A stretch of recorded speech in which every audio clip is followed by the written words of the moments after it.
Let me tell you something. Opposites attract Yeah. in a magnetic field, not between people. And I always say this as well, like with marriage, it's not 50-50, it's 100-100, right? There we Like- go. Love it. Kindness is not weakness. Yes. It's unconditional love Yeah. towards a fellow human being in action.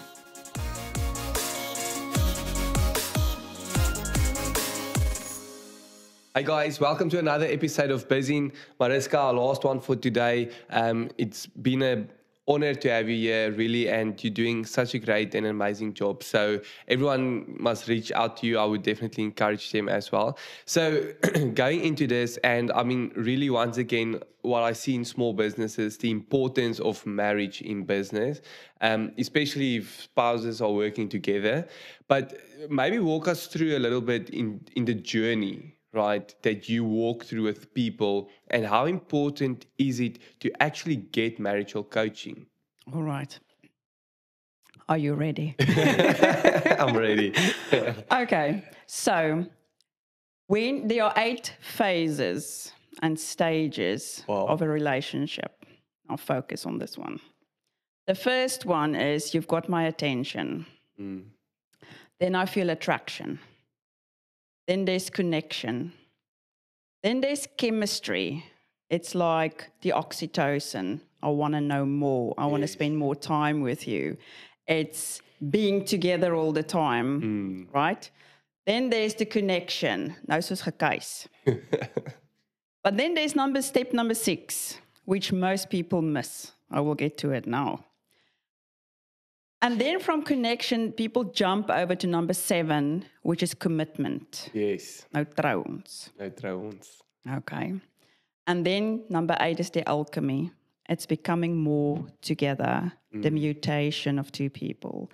We grow together, we help each other, we support each other. When the one is down, the other one, without judgment, lifts the other one up. It's just a beautiful journey, healthy one. Yeah. Only if you get step number 6 right. And what Yeah. is that? Tell me. Compatibility. Wow. If you Sure. are not compatible, let me tell you something. Opposites attract Yeah. in a magnetic field, not between people. You have to be compatible. Yeah.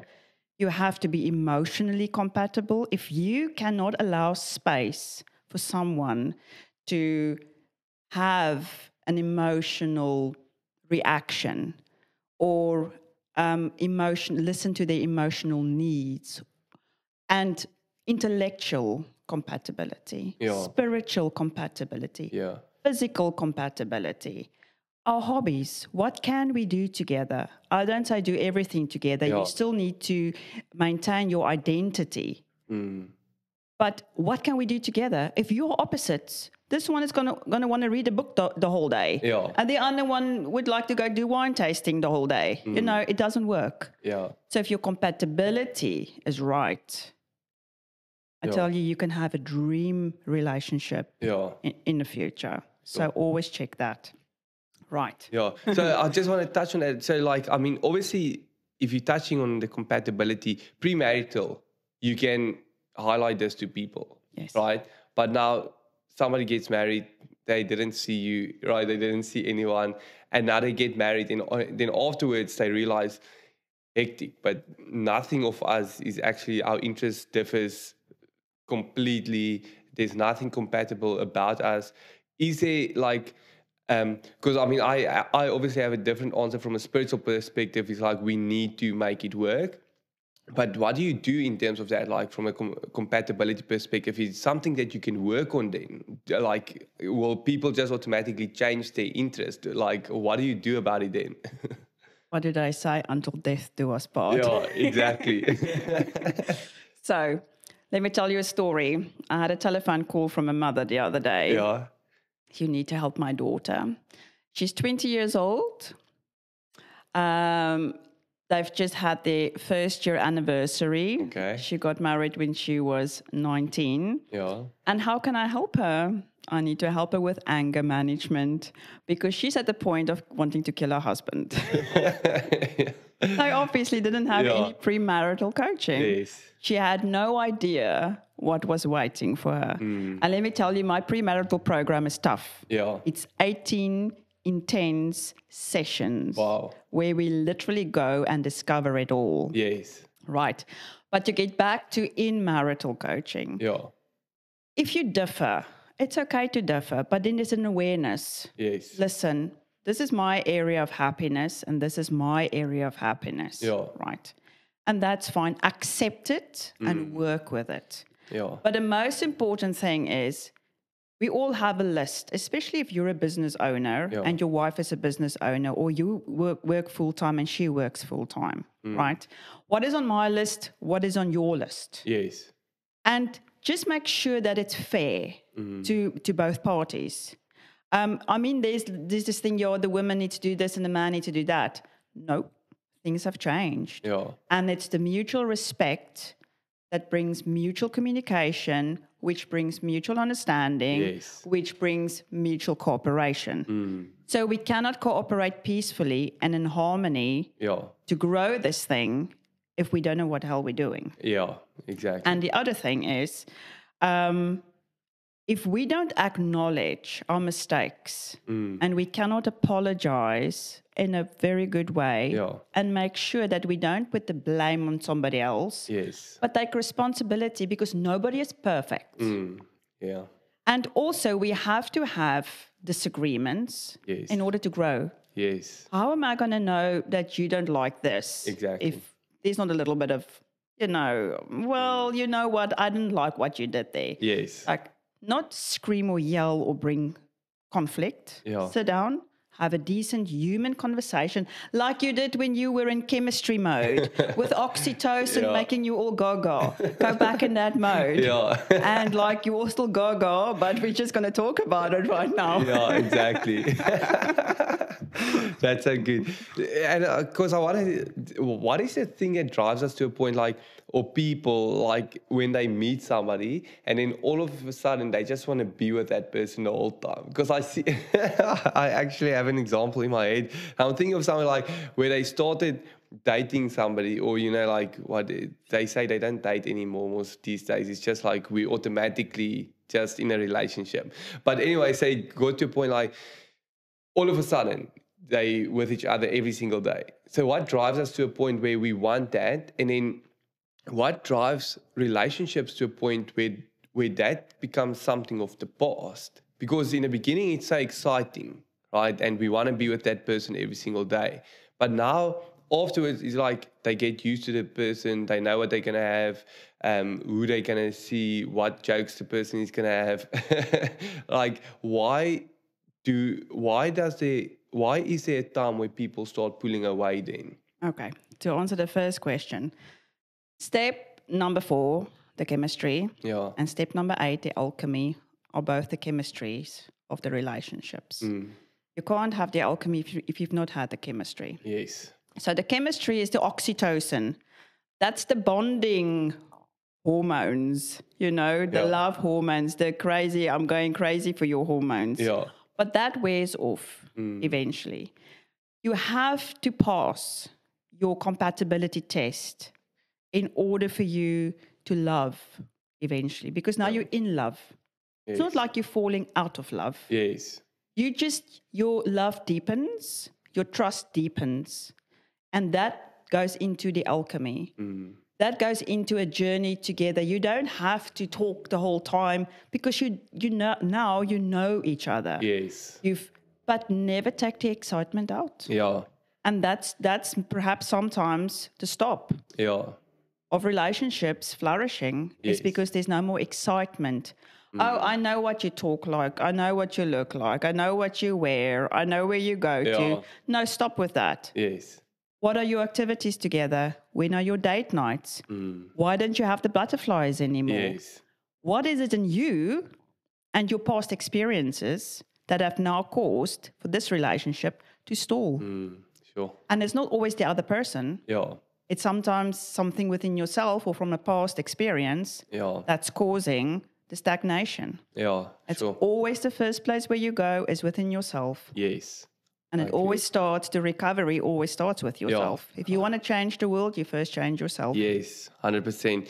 And I always say this as well, like with marriage, it's not 50-50, it's 100-100, right? There we go. Love it. And so now we're in this demanding world, right? And the economy dictates that it's like husband and wife must work almost, right? It's so now we have this women, like let's say the wife builds a business, husband builds a business, or the wife has a job and the husband has a business.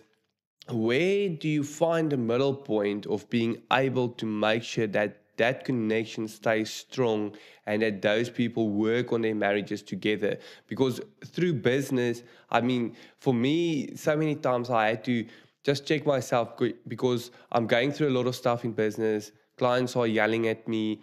I'm struggling with employees. Then I need to go back home and I need to love my wife then. And I need to care for my children then. And I need to be sensitive to them and not take all of that frustration out there. But how do you get to that point where the husband understands that he needs to give a sacrifice and the wife understands that she needs to give a sacrifice? Right. It all gets down to planning. Because poor planning equals poor performance. Yeah, sure. Right. If you've got your time schedule, time management in order and in place for your life and for your work, your home life and your work life, then it should be okay. It should work out. And also, communication is critical between the both of you. And that is for you to tell her, listen, I'm coming home. I feel a little fragile after today. Can you hold some space for me? Just for half an hour or an hour. Wow. I may just need that time just to reset. Yes. Warn her. So that when you're there, she's ready for you. Yeah, sure. And it works both ways. Maybe she's going through a tough day and she says, listen, it's not been a good day. Just hold some space for me. I'm coming home. I'm a bit fragile. Can you just let me be? Yeah. And let each other be. Yeah. And can I make you a cup of coffee? Can I make you a sandwich? Would you like me to close the door? Have your time. Yeah. And it's just important to have that emotional compatibility that when you ask for that, it's allowed. Yeah. And also the second thing is, what is on your list, duties list? What's on her duties list?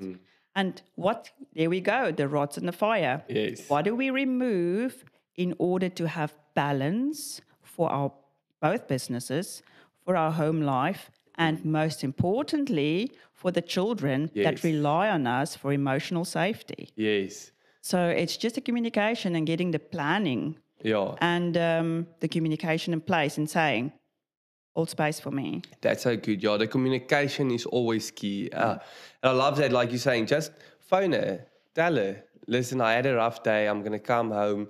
Please, can we have a minute? I mean, it seems so simple, but I mean, it has so much weight on that. So that's amazing. So now and that's where it comes down to, because it's that environment that you bring home, that your children see then. So how important is it for us as business owners to have or to show a healthy environment around our kids, right? Because I feel a lot of people are challenged with the thing like business is tough.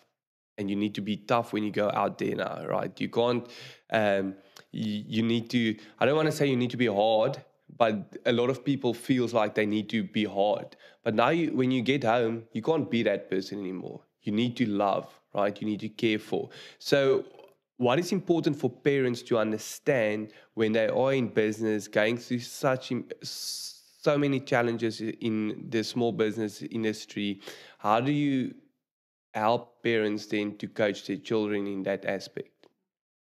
We all wear different masks. Yeah. You've got your work mask, your home mask, your family mask. We all have our masks, right? It's just part of human being nature. That is who we are. When you experience stress and you need to regulate first before you get home, go to the spa, go to the gym for a run. Just do something to regulate. Yeah. So that you don't take that energy and model stress to your children when you as an adult is completely capable of helping yourself to regulate yourself prior to entering a house where you bring the energy to your children of stress. Yeah. So make sure that before you enter your property where two very vulnerable and fragile, or how many children you have, are there, make sure that you bring the best of your parenting skills to the table by the time that you enter the house. Sure. It's on you to regulate. It's not on them to understand why you're not regulated. Yeah, great. Okay, before we finish, you have one tip for the listeners. Be kind. Be kind in all respects of your life, yourself, to the people around you, because kindness connects. Wow. It's incredible that when you just, how can I say this? Kindness is not weakness. Yes. It's unconditional love towards a fellow human being in action. And when you're consistently kind, you build two things: trust and connection. Yes. Go out there, be the light. It reflects inner strength, and it shouldn't be a struggle. Wow. Amazing. Thank you. Small business owners, be kind. People out there, be kind. Love one another, care for one another. Mariska, thank you so much for being here. Thank you for having me. Thank you.